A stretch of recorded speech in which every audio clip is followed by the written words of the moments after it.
Angel Ribo. Welcome to XPNSion Network, as you know, broadcasting from 2 different places in the world, here in the US, in Dallas, Texas. And I'm known here in the world of business as the CEO Confidant, and known in Latin America as the co-founder and president of the Wisdom for Kids Foundation. And again, I guess from Switzerland, we have Christina von Dreien and Nicola Good. Hi, how are you? How is Switzerland today? Hello. Hello, everybody. Thank you for having us again, Angel. Switzerland is great, but very cold today.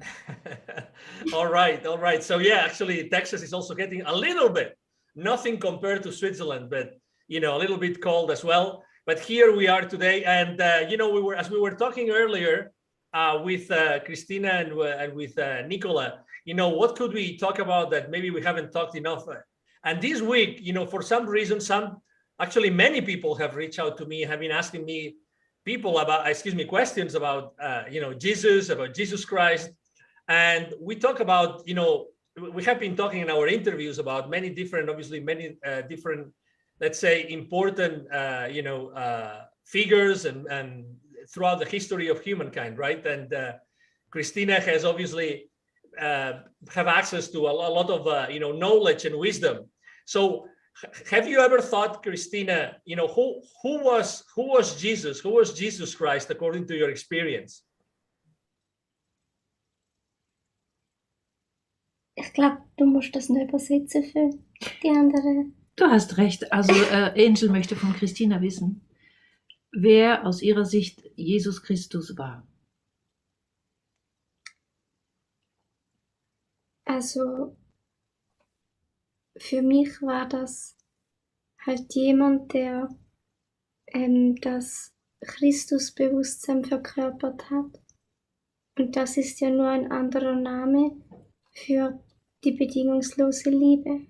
So Jesus was somebody who incorporated or embodied the Christ consciousness.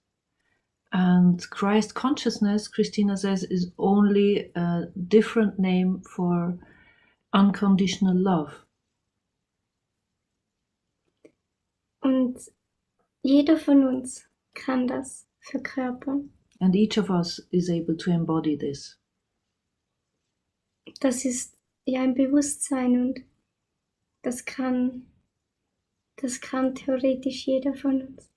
It's a state of consciousness, and each of us is able to embody it. Obviously, there have been a lot of books, right? After Jesus Christ lived, there have been a lot of books written about it. And again, we are obviously very, very respectful of everybody's opinions and experience. But and there's a lot of different books that actually explain Jesus' life in a different way, right? And is there a way to know what is written about him, what is true and what is not true? Also es gibt so viele Bücher, die über ihn geschrieben worden sind, und auch die Bibel ist ja viel später geschrieben worden. Und es gibt so viele verschiedene Ansichten über sein Leben, wie es gewesen ist. Und gibt es aus deiner Sicht, kannst du sagen, ja, wie es gewesen ist? Ich habe ja nie die Bücher gelesen, also ich weiß nicht, was da drin steht. So I never read those books and I don't know what's written in them. Aber was ich weiß, ist, dass die offizielle Geschichte, die in der Bibel steht, dass die natürlich nicht direkt so gewesen war, weil das halt viele Male umgeschrieben wurde und halt auch bewusst Dinge weggelassen oder verdreht wurde. But what I know, Christina says, is that the official story or the official version that's written down in the books is not actually, it's not bound to be the true story, because it has been changed over so many times, and there's parts that have been left out on purpose as well. And obviously that applies also to other people that have been really important for, you know, for the spiritual development or for the religious development of a lot of people in the world, right? I didn't get so no, but there's been other figures in the world that have been leading several religions, and can that also be applied to these people? Also es gibt ja auch ganz andere sozusagen Religionsführer, die ganz wichtig waren für die spirituelle Entwicklung von vielen Menschen. Trifft es auf diese auch zu? Also diese anderen Bücher, weißt du, wie der Koran oder die Veden oder...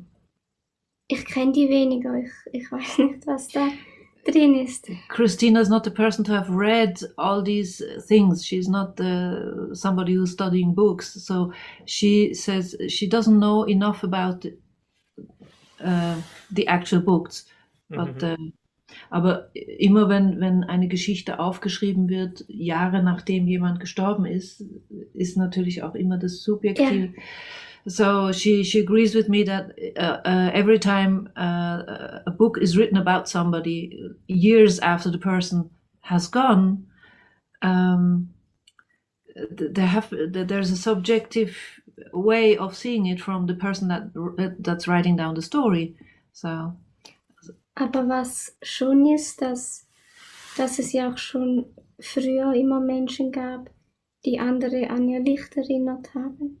But what is true is that there were always great people on earth and teachers on earth that have come to remind people of their light, of their inner light.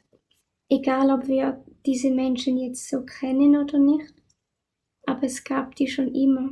No matter whether we do know those people or not, but they have always been there.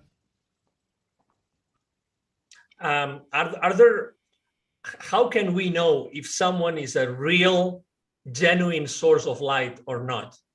Wie können wir erkennen oder wissen, ob jemand eine wirklich echte Quelle des Lichts ist oder nicht? Also da müssen wir über unser Gefühl gehen, weil wenn wir über unseren Verstand gehen und einfach schauen, was der Mensch sagt oder was er so macht auf der Welt, dann muss das nicht heißen, also wenn er was Gutes macht, dass er dann auch ein guter Mensch ist. Also es gibt ja auch Menschen, die erzählen,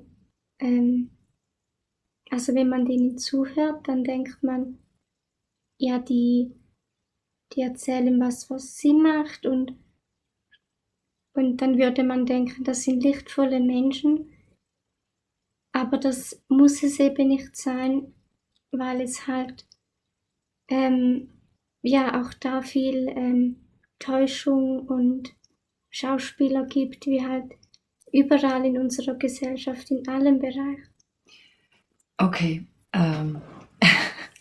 Christina started off with saying that we have to follow our gut feeling or our feeling if we want to find out whether somebody is a true source of light or not.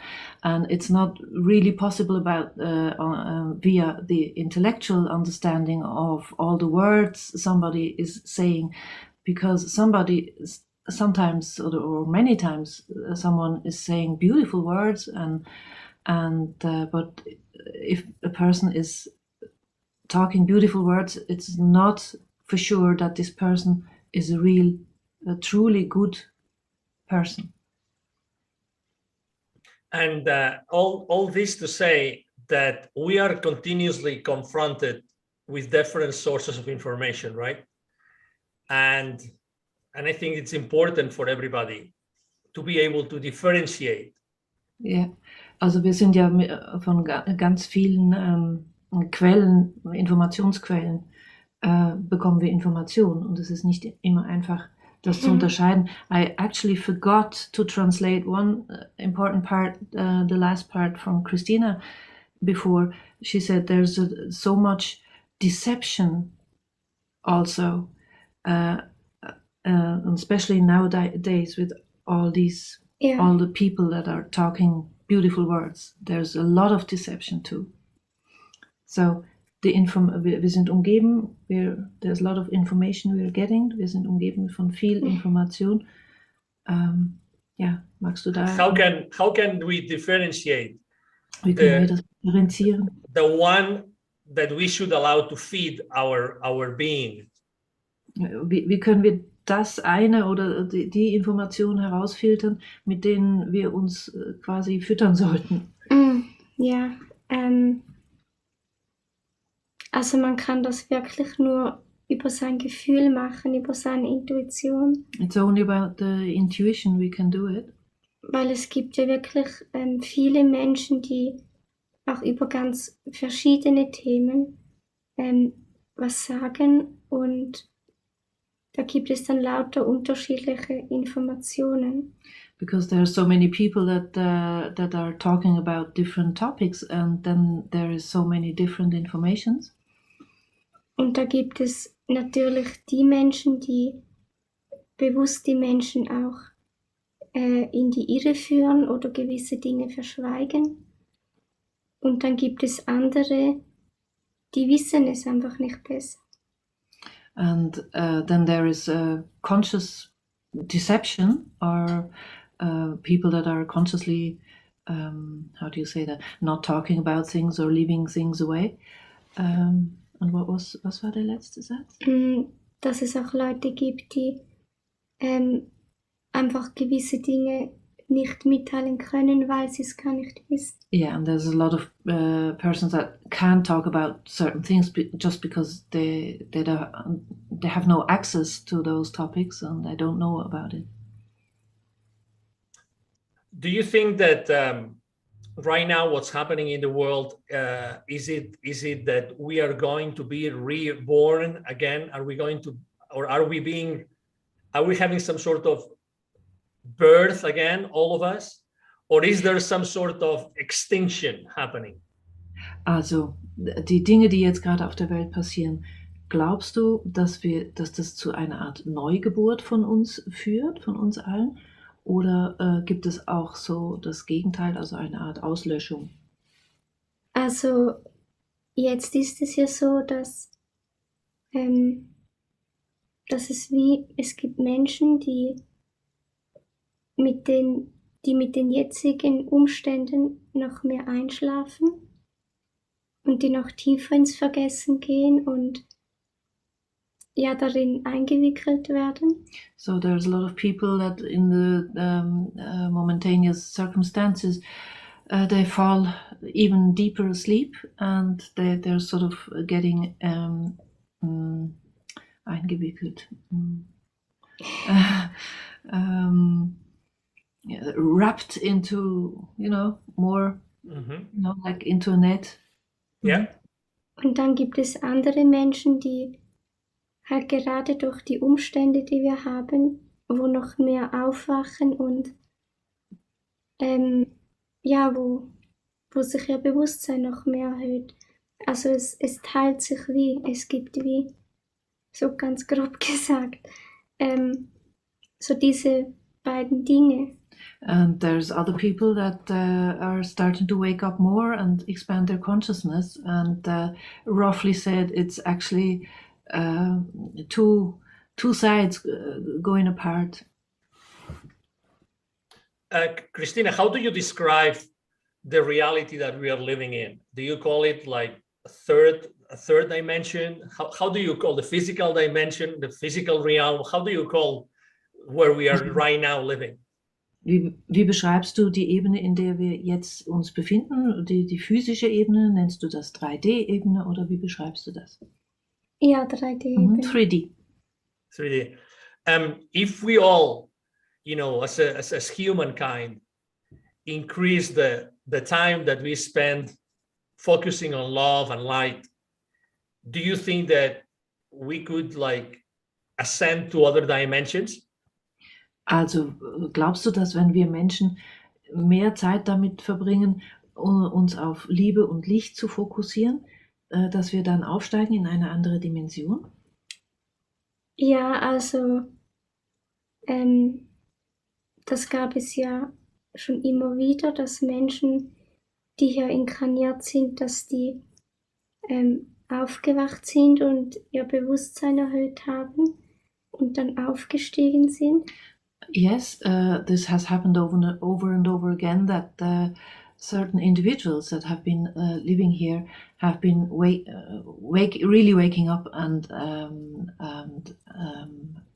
enlightened their consciousness, and they have been aufgestiegen. Ascended, exactly. Ascending.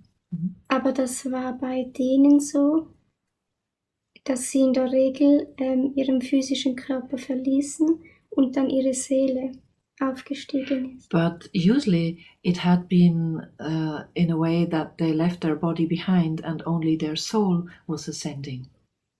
Und der Aufstieg, den wir bevorhaben, der ist eben so, dass nicht nur, also wie früher, so einzelne Menschen aufsteigen, sondern dass der Planet mitgeht, also die Erde. And the ascension that is lying before us is not as it used to be. It's only individuals doing that. But it's also the whole planet which is coming with us. Und der Aufstieg, der bevorsteht, da ist auch so, dass wir unseren physischen Körper mitnehmen. And the ascension that's lying before us is in such a way that we take our physical body with us. Das ist eben neu. Also and that's the new thing. Ja. Das heißt nicht, dass alle Menschen in dieser Inkarnation aufsteigen. But that doesn't mean that all of the humans are going to ascend in this incarnation. Einfach von ihrem Bewusstsein her ist das Gewissen einfach in dieser Inkarnation nicht möglich. Because according to their consciousness, for some individuals it's not possible in this incarnation. Und dann machen die das in anderen Inkarnationen. So they're going to do that in different incarnations. And can we accelerate the people that are ready in this incarnation to ascend to another dimension? How can they accelerate it? Und die Menschen, die schon bereit sind, es in dieser Inkarnation zu tun, wie können die das beschleunigen? Beschleunigen? Also wie können die schneller bereit werden für einen Aufstieg oder den ganzen Prozess beschleunigen? Verschnellern? Ja, also du weißt ja, es gibt Faktoren, die verzögern das Ganze, und Faktoren, die beschleunigen es.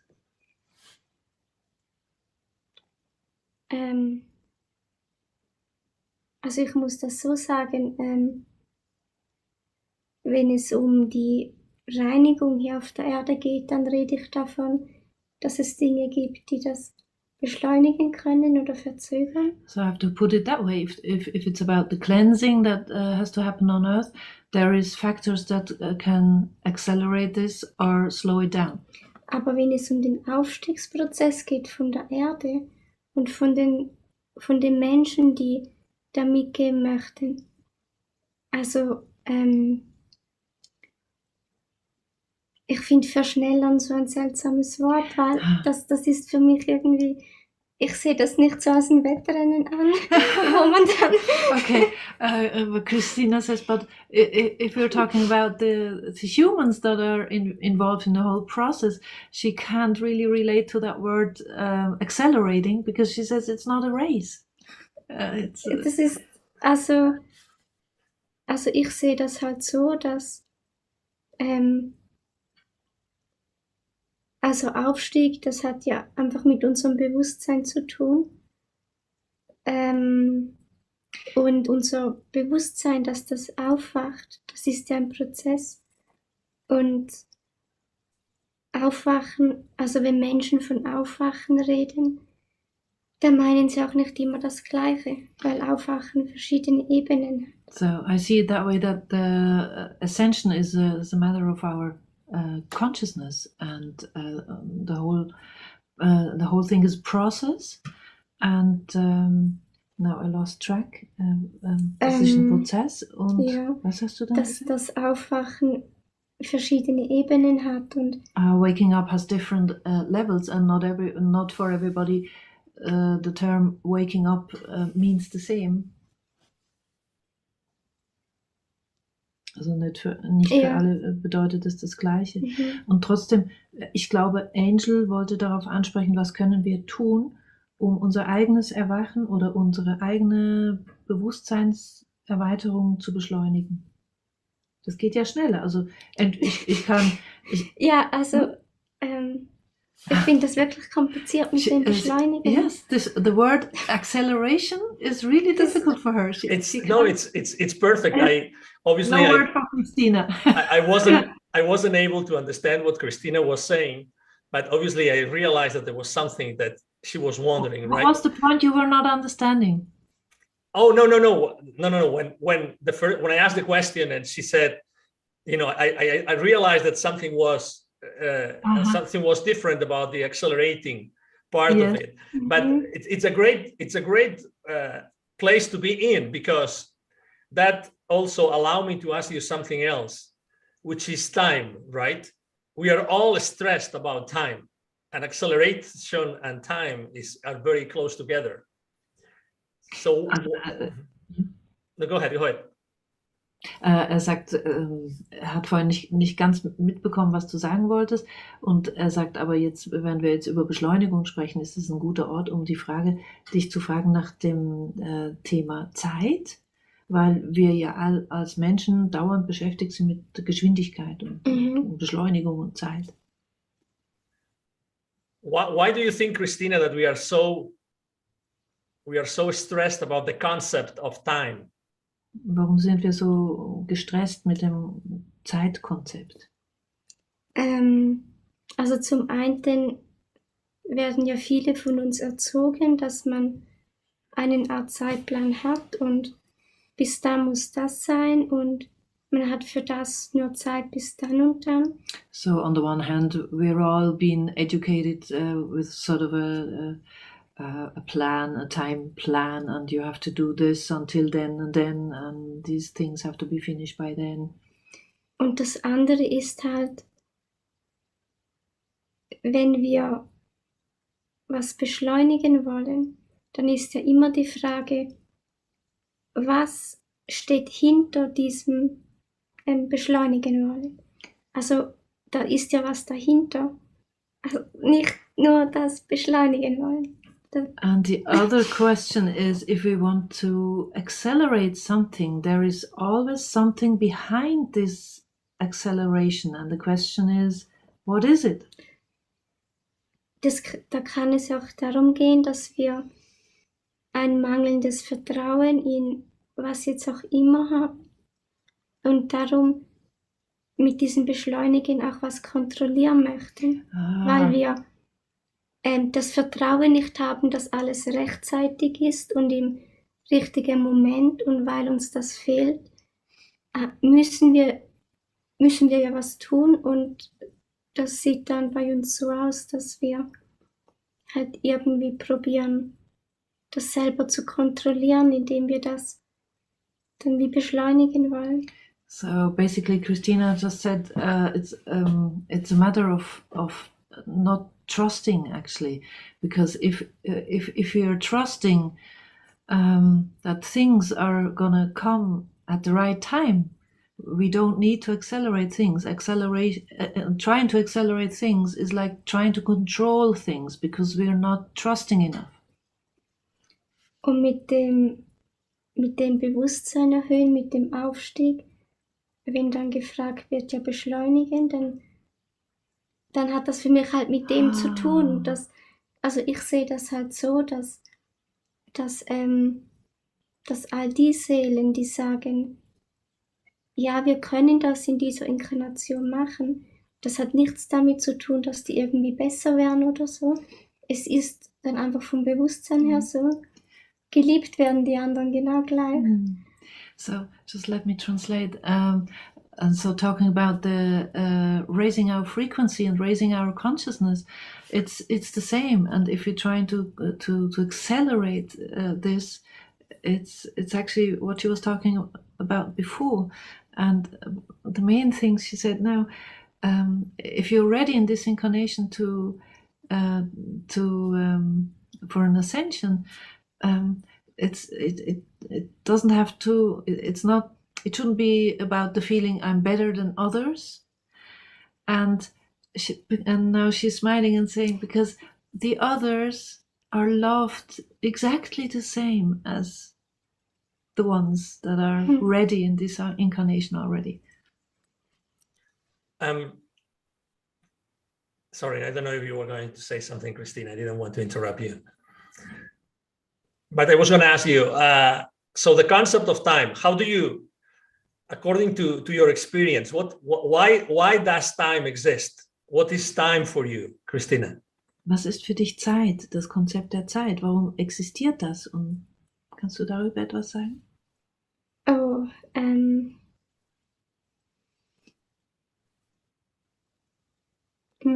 also Zeit ist ja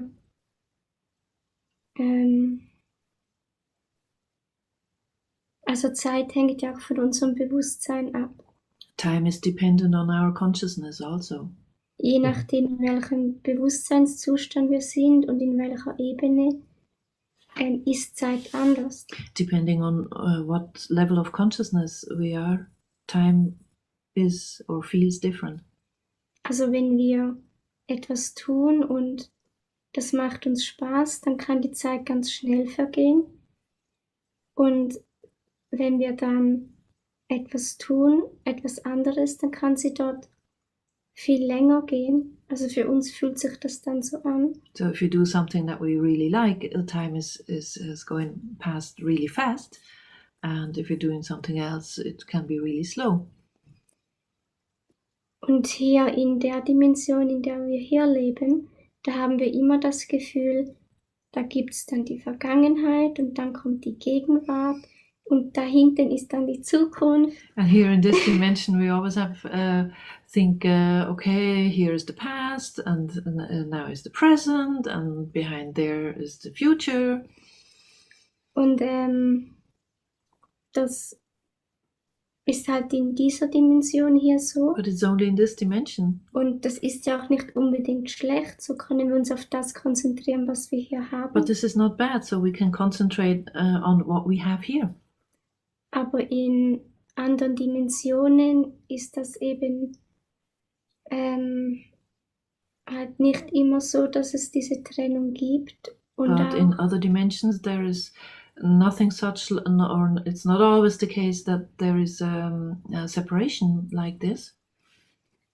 Und auch wenn wir hier inkarniert haben, da muss es nicht sein, dass wir nur die Gegenwart sehen. Also ich habe das auch schon gehabt, dass ich dann Gegenwart und Zukunft gleichzeitig sehe. And even if we are incarnated at the moment, it's not necessarily the case that we are only seeing the present. She says it has happened to me that there were moments that I saw the future and the present at the same time. Wow, this is fascinating. I really love that we touched upon time and we touched upon incarnations and all these things that we covered today. I wanted to say, Nicola, what's the best way to reach out to Christina and to you? Well, it's about time. Is it present now?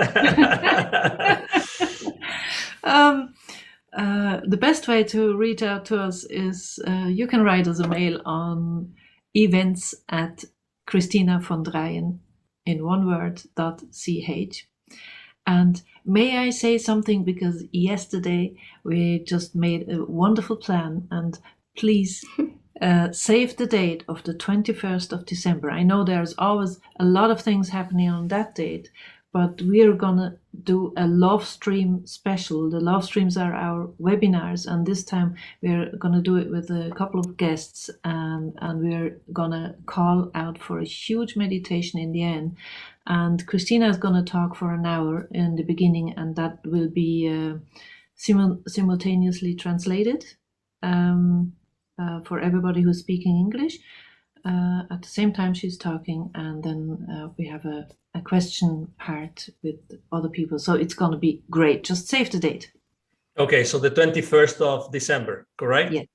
Okay, do you know the time more or less? What time is it going to be? It's going to be same time as we're talking here, starting 6 o'clock our time. So that's what time, your time? This is 11 in Central Time, Exactly. the US, Yeah. which is noon in the East Coast, in Miami and New York and Boston, to give you an example. Yes. And that's 6 p.m. in Central Europe, right? Yes, but you'll get all the information via our newsletters if you subscribe for the newsletter on Christina's website, christinavondreien.ch. Exactly. You'll get information. Exactly. And there's a lot. I mean, I have to say, I think that we've never had so many people at the same time here at the chat. So thank you, everybody who is there. They have been asking a lot of questions. A lot of people are asking how to cope with the pressure. You know, there's people from Austria asking how can we manage this? How can we manage the stress? Obviously, you know, Christina is always talking about this. Maybe last week, we actually spoke about this for the entire 30-minute conversation. If you want to go to last week's conversation, we spoke a lot about Australia and Austria and Germany and a little bit about Texas as well. So obviously we are here to help you, and Christina and Nicola are here to help you as well. I think that every single time that we have one of those, shows is really to help you and cope with the situation, whatever that is, because we know that some of you are under a lot of pressure, and we definitely want to help you with a lot of love and a lot of light. We had a beautiful love stream last Monday, and Christina was talking a lot about this, and there was a lot of questions answered from Christina about this topic as well. So this will be translated into English. It will take maybe another 10 days or so, and you can purchase the recording on our website as well. So there will be a lot of information in there as well. Excellent.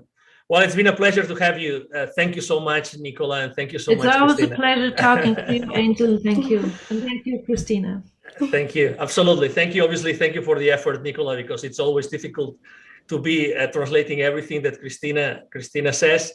And everybody who's watching us again today, thank you for being here. As you know, every single Friday, we are here with our Friday Love streams, both in German and in English. It's a pleasure to be here to help you, to understand you, to listen to you, and to help you in your everyday lives and in your spiritual, development. As we say here at Expansion Network, accelerating your consciousness and the consciousness of humanity, everybody as a whole. So thank you very much. I'm sure that you have enjoyed this conversation with Christina as much as we have.